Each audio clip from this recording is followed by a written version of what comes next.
जय श्री हरि। प्यारे भक्तों, आप सभी का स्वागत है, अभिनंदन है आपके अपने चैनल कहानी सुनो में। अमावस्या का हमारे पुराणों में बड़ा ही महत्व बताया गया है और 2024 में पड़ने वाली अमावस्या का नाम मौनी अमावस्या है। इस अमावस्या पर गंगा स्नान का विशेष महत्व बताया गया है। अगर आप किसी कारणवश गंगा स्नान नहीं कर सकते तो घर पर ही पानी में गंगा जल मिलाकर स्नान करने से भी आपको उत्तम फल की प्राप्ति होगी। तो चलिए आज हम सुनेंगे मौनी अमावस्या की पवित्र पावन पौराणिक कथा, जिसका पुराणों में वर्णन है। पुराणों के अनुसार कांचीपुरी में एक ब्राह्मण रहता था। उसका नाम देव स्वामी तथा उसकी पत्नी का नाम धनवती था। उनके 7 पुत्र तथा एक पुत्री थी। पुत्री का नाम गुणवती था। ब्राह्मण ने 7 पुत्रों को विवाह करके बेटी के लिए सुंदर वर खोजने अपने सबसे बड़े पुत्र को भेजा। उसी दौरान किसी पंडित ने पुत्री की जन्म कुंडली देखी और बताया, सप्तपदी होते होते यह कन्या विधवा हो जाएगी। तब उस ब्राह्मण ने पंडित से पूछा, पुत्री के इस वैधव्य दोष का निवारण कैसे होगा? पंडित ने कहा, सोमा का पूजन करने से वैधव्य दोष दूर होगा। फिर सोमा का परिचय देते हुए उसने बताया, वह एक धोबिन है। उसका निवास स्थान सिंहल द्वीप पर है। उसे जैसे तैसे प्रसन्न करो और गुणवती के विवाह से पूर्व उसे यहाँ बुला लो। तब देवस्वामी का सबसे छोटा लड़का बहन को अपने साथ लेकर सिंहल द्वीप जाने के लिए सागर तट पर चला गया। सागर पार करने की चिंता में दोनों एक वृक्ष की छाया में बैठ गए। उस पेड़ पर एक घोंसले में गिद्ध का परिवार रहता था। उस समय घोंसले में सिर्फ गिद्ध के बच्चे थे। गिद्ध के बच्चे भाई बहन के क्रियाकलापों को देख रहे थे। सायंकाल में उन बच्चों की माँ आई और उन्होंने भोजन नहीं किया। वह अपनी माँ से बोले, नीचे 2 प्राणी सुबह से भूखे प्यासे बैठे हैं। जब तक वे कुछ खा नहीं लेते तब तक हम भी कुछ नहीं खाएंगे।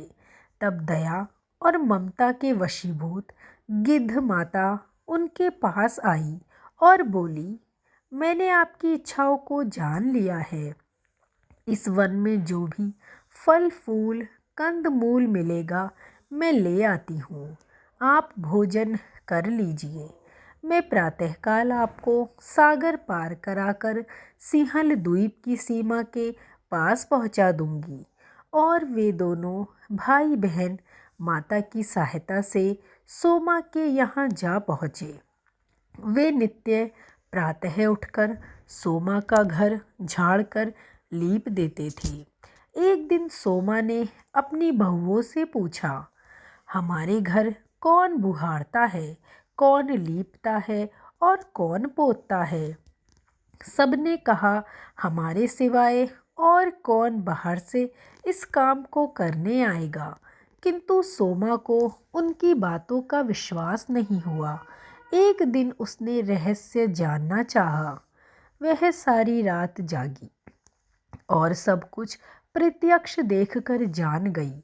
सोमा उन भाई बहन से वार्तालाप करी। भाई ने सोमा को बहन संबंधी सारी बातें समझा दी। सोमा ने उनकी श्रम साधना तथा सेवा से प्रसन्न होकर उचित समय पर उनके घर पहुंचने का वचन देकर कन्या के वैधव्य दोष निवारण का आश्वासन दे दिया। मगर भाई ने उससे अपने साथ चलने का आग्रह किया। आग्रह करने पर सोमा उनके साथ चल दी।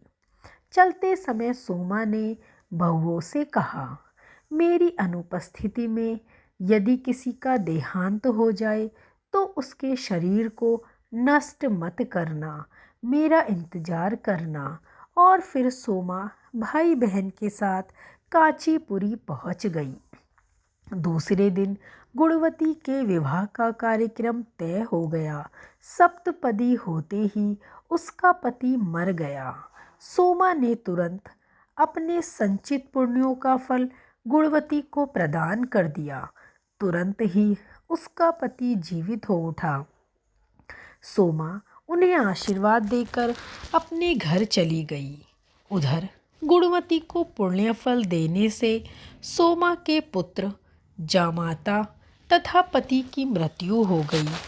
सोमा ने पुण्य फल संचित करने के लिए मार्ग में पीपल वृक्ष की छाया में विष्णु जी का पूजन करके 108 परिक्रमाएं की।